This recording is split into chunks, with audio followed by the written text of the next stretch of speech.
विचाराला सगळ्यात आधी एक गोष्ट स्पष्ट करू इच्छितो, नाम फाउंडेशन ही काही प्रोप्रायटरी गोष्ट नाही. आता ताईंनी जसं सांगितलं, नाना पाटेकरांच्या नावातलं ना आणि माझ्या नावातलं म ते असं नाहीये. आपण वारकरी माणसं जेव्हा नाम लावतो भगवंताचा, पांडुरंगाचा, तो अर्थ अभिप्रेत आहे. त्याचे वेगळे अन्वयार्थ आम्ही लावू इच्छित नाहीत. नाना पाटेकरांना सुचलेलं नाव आहे, कारण त्यांना खूप आग्रह झाला होता की नाना पाटेकर फाउंडेशन असं करा. ते म्हणले असलं काही नाही, मी गेल्यानंतर माझा पुतळा नको, असं त्यांचं स्वच्छ म्हणणं आहे. तर जे काही आपण काम करतो आहोत, जी काही गोष्ट करतो आहोत, ती आपण सगळे मिळून करतो आहोत. त्यामुळे नाम फाउंडेशन हे आपल्या सगळ्यांचं आहे.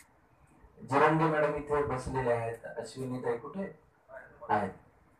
मागच्या वर्षी जोत मध्ये आम्ही हिंडलो त्यावेळी अश्विनी ताईंनी सगळा आमच्या बरोबर इतका मोठा प्रवास केला.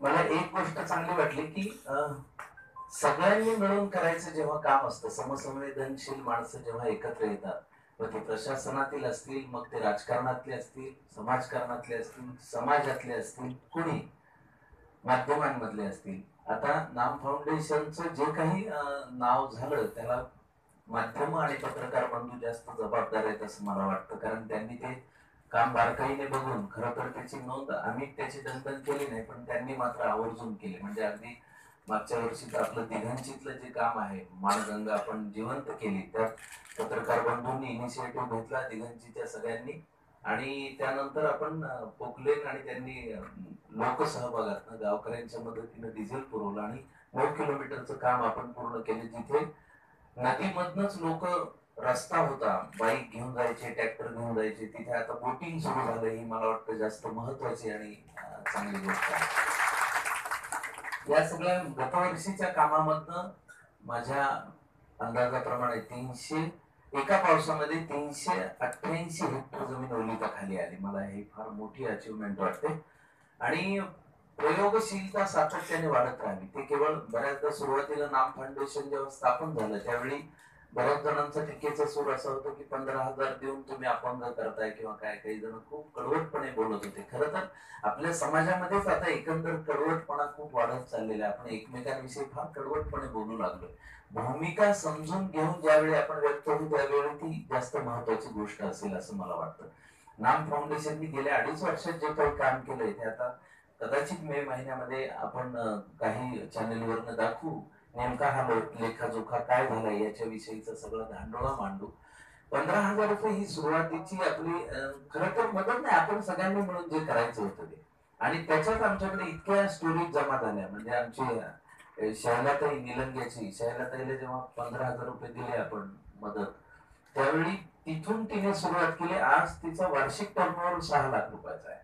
आता ही गोष्ट महत्वाची आहे की नाही असा एक माझा साधा सवाल. किंवा विदर्भामध्ये आमच्या एका ताईने एक किराणा दुकान टाकलं. सुरुवातीला तिला हिशोबही यायचा नाही त्याचं.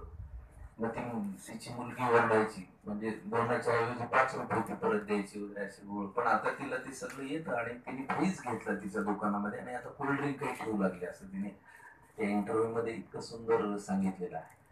आपण सगळ्यांनी मिळून जर ठरवले तर ही सिच्युएशन आपण बदलू शकतो. कोणाला तरी ह्या सगळ्या तालुक्यामध्ये एकही झाड नाही, जत तालुक्यामध्ये असं वाटणं, जिथे खाली बसून आपण देऊ शकतो असं वाटणं, मला नेहमी असं वाटतं. कारण आपल्या सगळ्यांची गोष्ट सगळी जाणार आहोत, ती काही फार वेगळी गोष्ट नाही. ज्याचं उत्पन्न 25,000 कोटी रुपये आहे महिन्याचं तोही जाणारच आहे, आणि ज्याचं 25 रुपये तोही जाणार. म्हणजे जर परमेश्वर किंवा निसर्ग असा कोणी असेल तर तो, त्याला हसू कधी येत असेल? 2 माणसं जमिनीच्या तुकड्यावरनं भांडत असतील तेव्हा त्याला हसू येत असेल. तो म्हणत असेल की अरे तूही येणार असेल, त्याच्यानंतर तूही येणार आहे, जमीन तिथेच राहणार आहे. पण ही वस्तुस्थिती, हा भ्रम जेव्हा आपण लक्षात घेऊ, त्यानंतर आपल्या एका सकारात्मक प्रवर्तनावरनं त्याची भांडणं सुरू होतात. ते कोणी कुठल्याही पक्षाशी संबंधित नाही, बांधील नाही. ही कुठल्याही शासनाशी, प्रशासनाशी बांधील नाही. ही सर्वस्वी समाजाने उभी केलेली चळवळ आहे आणि समाजासाठी काम करणारी. म्हणजे ताईंनी जसं गाणं म्हणलं की माणसाने माणसाशी माणसासारखं वागावं, एवढ्या साध्या भूमिकेतनं सुरू झालेली ही चळवळ आहे. यामध्ये 2-3 गोष्टी आम्ही क्लिअर केलेल्या आहेत सुरुवातीलाच, की एक तर आम्हाला कुठल्याही राजकारणात जायचं नाही.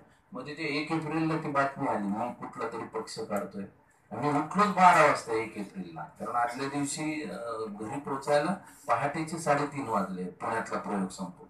12 वाजता उठलो तर दणादण फोन. मी म्हणलं 140 मिस कॉल कोणाचे, काय घडलं असं. मी मला ते विचारलं. कोणीतरी एप्रिल फुल म्हणून त्याची मजा व्हावी म्हणून ती बातमी टाकली. मनस्ताप मला झाला. दिवसभर झाला, 2 दिवस झाला, आठवडाभर चालू आहे. काही जण आणखी उगाच 6-6 वेळा काढायलात का, खरंच नाही सांगा ना ते. म्हणलं काही पक्षाचा काय संबंध. मी उठलोच 12 वाजता 1 एप्रिलला आणि माझा प्रयोग केला 50वा. आणि त्या दिवशी माझ्यासाठी तो आनंद सोहळा होता, कारण त्या दिवशी पाटेकरांनी माझं नाटक 50व्या प्रयोगाला का होईना बघितलं. आणि मी म्हणलं एवढं काही वाईट नाहीये म्हणलं, 50व्या प्रयोगाला बघा, नाही तर नंतर बंद होईल म्हणलं, नंतर पुन्हा तुम्ही म्हणता. तर त्यामुळे पक्ष राजकारण ह्या गोष्टीशी आमचा संबंध नाही. समाजाने आम्हाला आज जे काही दिलं आहे, मी कुठल्या तरी ग्रामीण भागात मराठवाड्याच्या आलेलो आहे आणि आज मी जो काही आहे, समाजाने जर माझी कला स्वीकारली नसती तर मी कदाचित इतक्या जागेवर पोहोचलो नसतो. समाज जेव्हा आपल्याला उभं करतो तेव्हा आपणही समाजाचं देणं लागतो. ही फार साधी गोष्ट आहे आणि साधी प्रक्रिया आहे. समाजाकडनं घ्यायची आपल्याला सवय, द्यायची नाही. त्याचं साधं उदाहरण म्हणजे पान खाऊन घरातल्या गादीवर पिचकारी मारा म्हणलं तर कोणी मारेल का? आपल्या घरात होय. आणि रस्त्यावर आपण पचकन थुंकतो. मग तो रस्ता कुणाचा, मग तो गाव कुणाचा, मग तो तालुका कुणाचा, मग तो जिल्हा कुणाचा, मग ते राज्य कुणाचं, मग तो देश कुणाचा. देशभक्ती, देशप्रेम हे सगळं आपल्या गावापासून सुरू झालं पाहिजे. आपल्याला ओळख ही फक्त गावामुळे आहे असं मला वैयक्तिकरित्या वाटतं.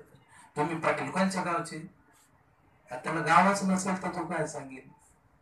पण मी पिंपळगावचा आहे. पिंपळगावून मी, प्रत्येकाचं गाव ही आयडेंटिटी आहे. मग मी जेव्हा कुठेतरी जातो त्यावेळी मी गावाकडे परतून का बघत नाही. जे माझे मुलं आहेत, जिथून मी आलो आहे तिथे मी का परत बघायचं नाही. म्हणून आपल्याकडे थोडासा गोंधळ असा झालेला आहे की जी माणसं फार उच्च शिक्षित झाली ती एक तर मायग्रेट झाली परदेशामध्ये, आणि जी काही बऱ्यापैकी शिकलेली ती मेट्रो सिटीज मध्ये मायग्रेट झाली. गावाकडे लक्षच कोणाचं नाही. गावं खरं तर महात्मा गांधींनी एक फार चांगली गोष्ट आपल्या सगळ्यांना सांगितली की निसर्ग ही अशी शक्ती आहे ज्याच्याकडे मुंगीचंही पोट भरायची ताकद आहे आणि हत्तीचंही, पण एखाद्याचे हाव किंवा ग्रीड भरण्याची ताकद मात्र निसर्गामध्ये नाही आहे. आणि तो भ्रम एकदा दूर झाला की आपण सगळे, आता हे सगळं प्रशासनातले अधिकारी इतक्या चांगल्या पद्धतीने ह्या मोहिमेमध्ये काम करू लागले, ही किती चांगली गोष्ट आहे. जर तालुका जर दुष्काळ मुक्त झाला आणि हिरवागार झाला तर आपल्या सगळ्यांनाच आनंद होईल ना.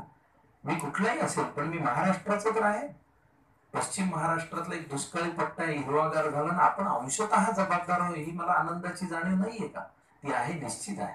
पण आपल्या सगळ्यांची मिळून ती योजना आहे. गतवर्षी आम्ही टोटल 20 गावांमध्ये काम केलं आणि त्यातनं मी तुम्हाला सांगितलं तसं 388 हेक्टर एका पावसाने ओलिताखाली आले. यावर्षी साधारण 50 गावांचं आमचं टार्गेट आहे. पैकी 13 गावांमध्ये आम्ही काम सुरू केलेलं आहे. इथे गोष्ट साधी आहे.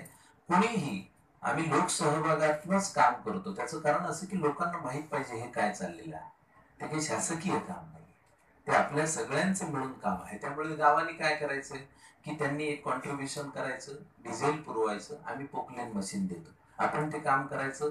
पाऊस आल्यानंतर तिथली जी बदललेली परिस्थिती, आता 3-3 पिकं घेतली शेतकऱ्यांनी जिथे 10 वर्षात पीक नाही, अशी जेव्हा आपल्याला आनंद वार्ता कळते तेव्हा तो आनंदाचाच भाग आहे असं मला